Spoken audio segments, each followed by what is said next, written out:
Okay, people, welcome back to another play day. Oh, it's been a while. Since starting the new channel, I've only been doing replays. Replay days. I've been posting old play days, catching up, trying to get them all over here to the point where I just put up 2 5-hour marathons. I didn't even realize I had that many play days, but we're caught up now, which means it's time for new play days. It's time to look at new things that showed up in my P.O. box, or I ordered, or I bought. Just things to spruce up my collection, my display, my shelves. I love having unique individual items popping in here and there. And it's even better when it's somebody else's work, because somebody took the time, somebody put their heart and soul into something, their blood, sweat, tears, their elbow grease. That makes the hobby even more fun for a hobby that's already fun. So yeah, I'm gonna look at some stuff, and if you're interested in seeing more of it,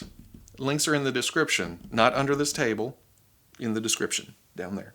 First up, something bought. Here is the Mattel Turtles of Grayskull Donatello. It's just a mashup between Masters of the Universe and Teenage Mutant Ninja Turtles. No big deal, right? No, this line feels like a huge deal. So, when I first saw him, I was like, I am all in. But then Mattel did the Filmation style Origins figures, and I'm all in over there.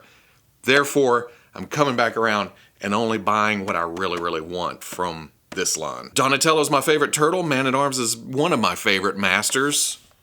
Why wouldn't I get this? If you're an in-package collector, watch out for Amazon, because woo! The masters meeting the turtles. Something I never thought I would see, but it makes so much sense. I don't think we've seen Michelangelo in figure form yet. He seems to be He-Man mix-up. Turtle with hair kind of throws me off. The design is sound. It's a mashup of the two scientists, the two inventors. And Donatello in purple armor is just amazing. There's the face shield coming up off the chest armor. There's the helmet for extra protection, the fur around the edges, extra guarding to the left side. When you're on Eternia, you gotta have furry underwear, and then that belt and those bracers. Then of course the shin guards. I didn't even notice until just now. There's the boots with the fur and the straps. But the turtle motif is also integrated into the armor pieces. There's the shell, there's the shell, there's, well, okay. They could have went for the shell for the helmet, but I'm kind of glad they didn't. It almost seems like overkill. Almost. Here, I feel like Mattel just went to the very edge and then kind of looked around, and then backed off just slightly. I don't know how I feel about the shell being removable.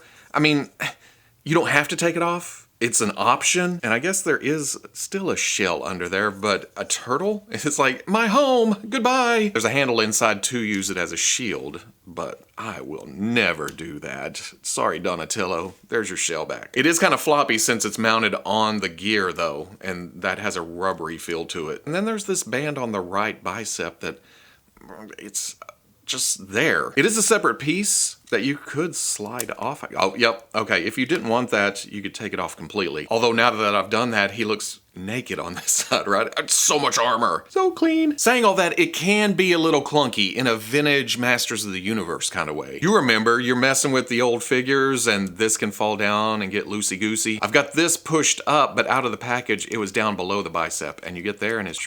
I know, it's a simple matter of just pushing it back up, but I have to point it out, right? The shin guards, the right side seems stable. The strap going right across the top of the boot, it stays in place for the most part. The left is all over the place. It doesn't want to stay there at all. Maybe it's because I don't have the knee forward. It's kicked off to the side, and because of a swivel here and a swivel there, I didn't see it until just now. First tighten that, and then push it down around the muscle. It's the most bulge. Can't forget about the accessory. It's Man-at-Arms' mace as a staff. Donatello, Duncan. Shell on top, the studs, the little extra detail comes down to here. Kind of a pommel on the end. It almost looks like that should plug into something. The orange stands out, but it's fine. It's turtles, it's masters.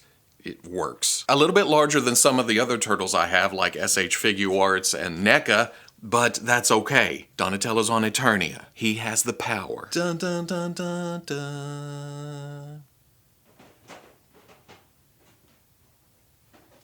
Go back and get my Man-at-Arms. I don't know if I'll get the Turtles of Grayskull Man-at-Arms, but This looks pretty sweet next to the cartoon collection Man-at-Arms. Next up, something I customized. One of the few little paint things I've done this year because I'm still trying to organize this damn space. And it's not super obvious, but I painted the vintage side-eye on the Masters of the Universe Origins Moss Man. There's only one person on Uncle Mossy's green earth that could convince me to hold a flocked figure long enough to do a tiny little paint job. That's right, I'm looking at you, Veebs, but don't think I held it barehanded because it's not perfect, but I almost feel like that gives it an even more vintage feel. No, that's not me making excuses. That's me being artistic. I will say the flocking does look pretty good. I mean, it's Moss Man. It almost feels like he's wearing a thick sweater, especially with the hands poking out like that. But this is how I remember Moss Man, and that's how Veebs remembers Moss Man, so it had to be done. Now I put this in a plastic bag,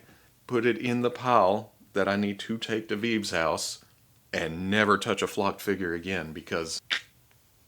Here's a suggestion from Yokai Customs. This is a very thin sheet of stainless steel, I believe, with glasses laser cut out. 1/12 scale, 1/10 scale. The package these came in says Neron detail upgrade parts. Easy upgrades for your model. I got these from GPS Lot, which... Usually if I'm searching for some kind of clothing, some kind of accessory, that's the first thing I type in when I go to eBay. I thought these were going to be a pain in the ass to get out, but then I realized, no, there's a film over the front of it, and there's a piece of tape, I guess, or another piece of film on the back. All you have to do is peel off one side. Do not peel off both sides. Notice there's nothing holding the frames in. It's the sticky piece on the other side that is holding it there. What you want to do is pry up one side, get under it, and yes, it is very bendy. You want to be careful with this. Ease across and pop up a little bit at a time. Separating it from the sheet underneath is what's happening. As you work your way across, it's going to come out. I don't know if I can catch this on camera, but there is an etch line right here, and then there's another one right here. I don't know what that one's for, but this one is to bend this back. What I've been doing, though, is taking a pair of needle nose and putting it right on the edge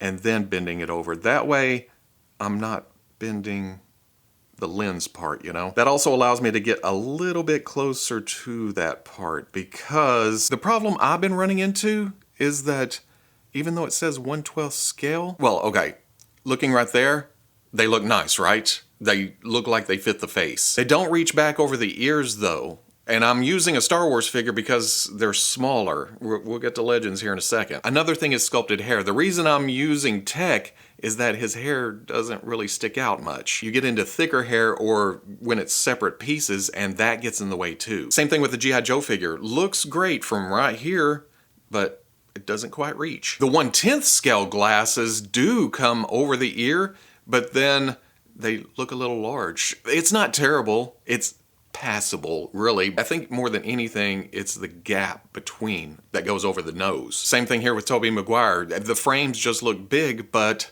that's the only way you're gonna get these back over the ear. Perfect world, you would snip them off somewhere, like right here, and then if the character has a separate hairpiece, you can just pry up the sideburns or something and stick it under there. If you're interested in these, the link is in the description, but you're gonna have to do some modifying, some playing around, some testing, some experimenting. You know, customizing.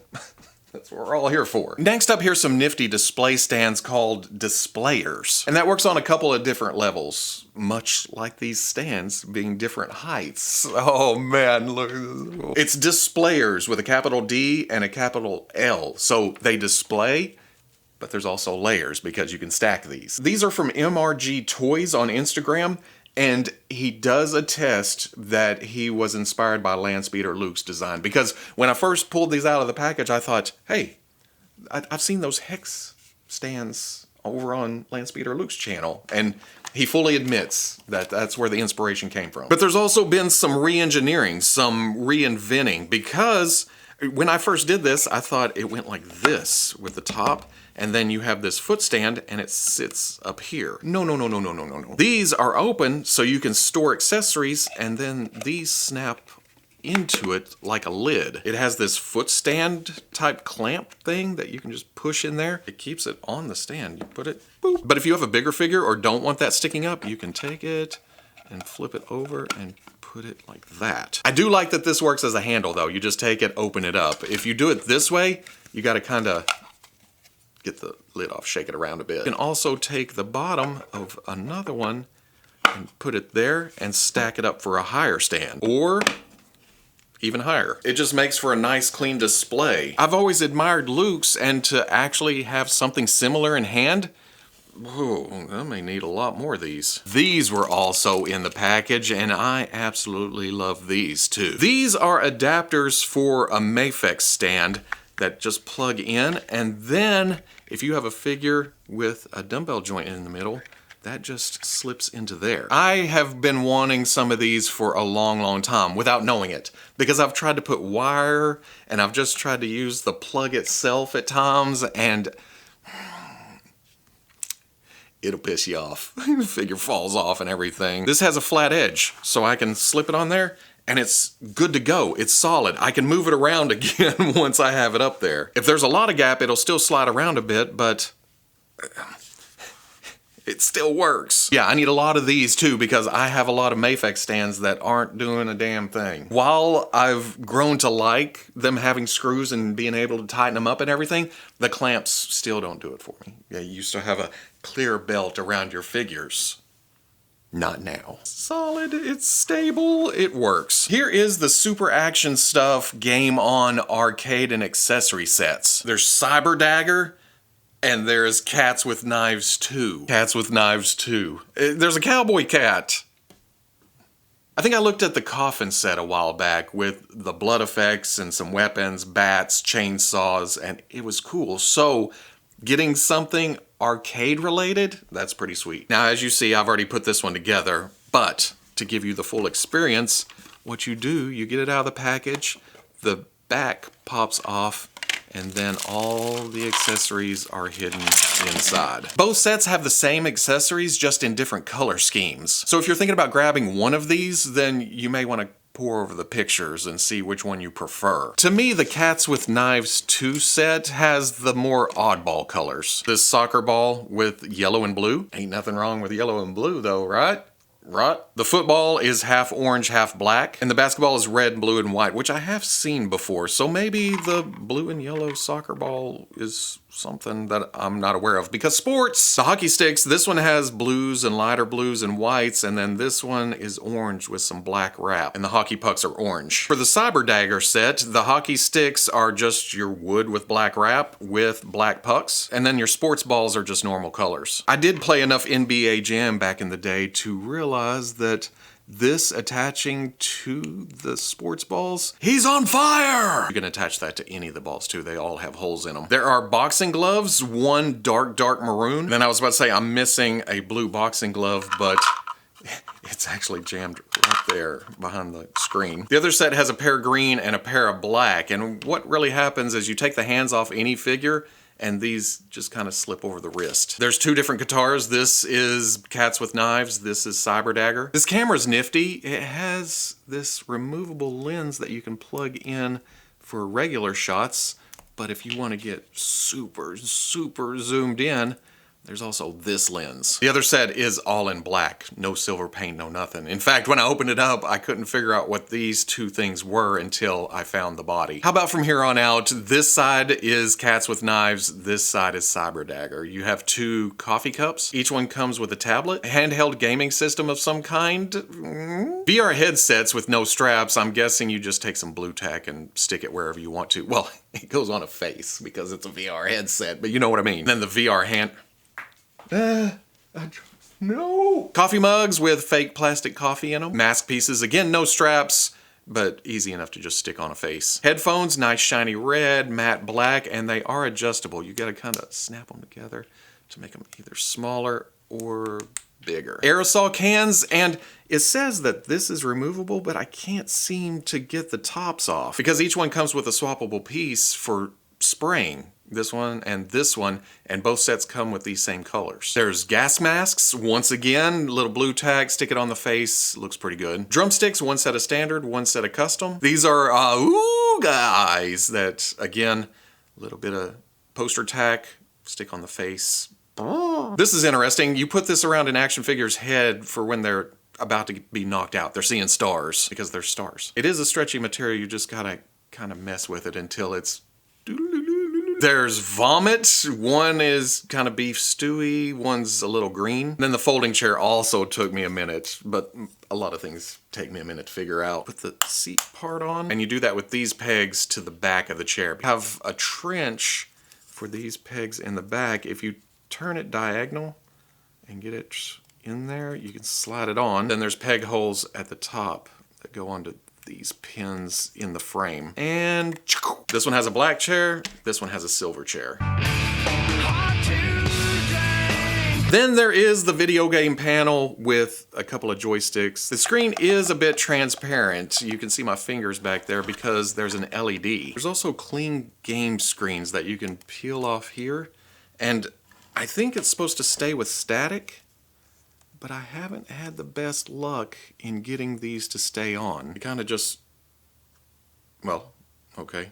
So Cats with Knives 2 is gonna stay on. And then this goes here, but it doesn't really lock down. In fact, it kind of slides forward. Unless there's a trick I'm missing, I've just been using blue tack. Stick it down, and that stays on too. Like I said, I opened Cyber Dagger first, and I could not get the film to stay on. So I double-sided some tape, wrapped it around the screen, put it back in, and then when you turn this on, Cyber Dagger. And then when you're done, you can store all the accessories back in the back. And it's a good size for 1/12 scale, or Marvel Legends, who are even slightly larger than 1/12 scale. I've already seen the pre-orders, but the little sheet here says February 24 at superactionstuff.com, Amazon, Big Bad Toy Store, Entertainment Earth. Here's a surprise P.O. Box pickup from Cubic 3D Prints. Some orange blades for Balin Skull and Shin Hati. Unfortunately, I don't have Balin or Shin yet. I haven't run across them at Walmart, and I haven't... Do I have them pre-ordered somewhere? I don't know. But if I end up with the red lightsabers, then I have perfect replacements. Well, okay. I probably will replace it anyway, because isn't Balin's blade like super long? This one is just barely longer than Shin's and a little bit thicker, as it should be. So I'm on the hunt down for those. But you will notice Plo Koon yellow. If you play Jedi Power Battles, you'll remember that Plo Koon's lightsaber color was yellow. So that's a neat add-on there. Adds a little flair to it, because you don't see a lot of yellow lightsabers. One does pop to mind though. It's been a long time since I got this custom hilt for Rey, but now I have a blade for it if I want to put this here. Or I could just go order another one, leave Plo Koon with the yellow, he'll stand out with the rest of those Jedi. I did have a yellow blade for this Rey, but she fell off the shelf and no, it disappeared. It was gone. So the package also had this Jedi and Sith Holocron. Such fine little detail on some translucent resin, plastic, something, you can see through it. Well, not here. See? These came with Doc Ondar, and they look similar, but the custom ones do have a lot finer detail to them. Especially the paint on the Jedi Holocron is just so much nicer. These are nice if you didn't want to pay the high price for Doc Ondar, or if you had these in his hand, and then the carpet monster one night just decided, you know what, I need a midnight snack. Replacements are out there. Or if you just want holocrons. Either or. Next up are some head paint jobs from DecentCustoms. He lists an Instagram and TikTok at DecentCustoms, and then a YouTube that doesn't have too much content, says he just started. So go give him a follow at DecentCustoms98. I wish I had a Jason body to stick this head on though. It's so bloody and dirty and nasty. Urgh. Now he did the paint job, but the cast, the head itself, is from Craniac Studios. The Luke and Din Djarin heads came from Casting Cave. And this makes this look so much better. I think this is the Walmart exclusive one with the high crotch, and the original head wasn't great. I don't have a lot of unmasked Mandos, so this works perfect. This James Bond head also came from Casting Cave, but I have a short supply of suited bodies in my collection, so Daniel Craig goes back into the Stormtrooper armor. And that's just fine with me, at least until I find a suit body. I need more James Bonds in the collection. Boba Fett without the helmet comes from Star Wars Geek Custom Parts and Toys on eBay. Very nice, dirty paint job that I need to apply to this Boba Fett body. I've done it before,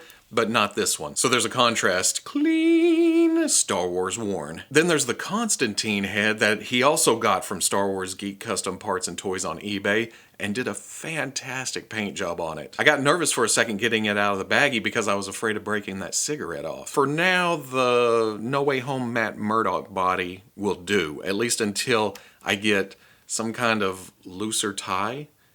Well, okay, maybe it needs a whole different body. It needs a trench coat, maybe? Best of all, I don't have a Constantine in my collection, so consider me happy. Consider me super happy, knowing there are people out there in the world that can paint like this, so small, so tiny. So jealous. At one time I was close. I could do it, but then I got lazy, and now I've gotten old.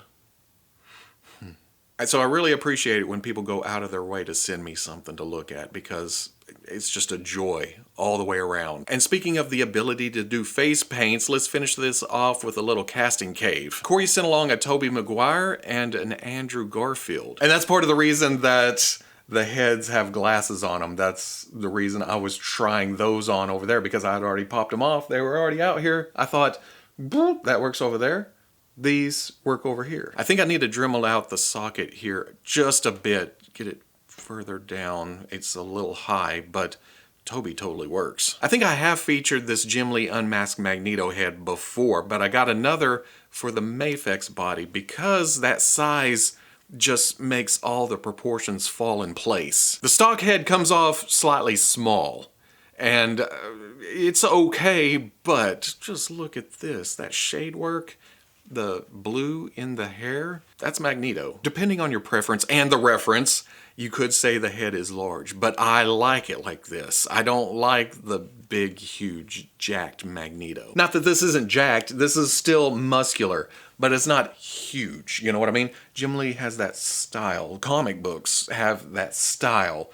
Me, I just prefer a slightly larger head to add a bit of realism, just tiny bit. Plus that white hair against the reds and the purples, it just works. And then I also got this cowled head for the Mafex X Factor Cyclops. That figure only came with this, which again is very Jim Lee based. In fact, the figure is based on Jim Lee's X Factor look right before Scott went back to the X-Men. But I'm more of an old school X Factor fan, so adding the cowl to it and matching the metallics and the whites, oh yeah.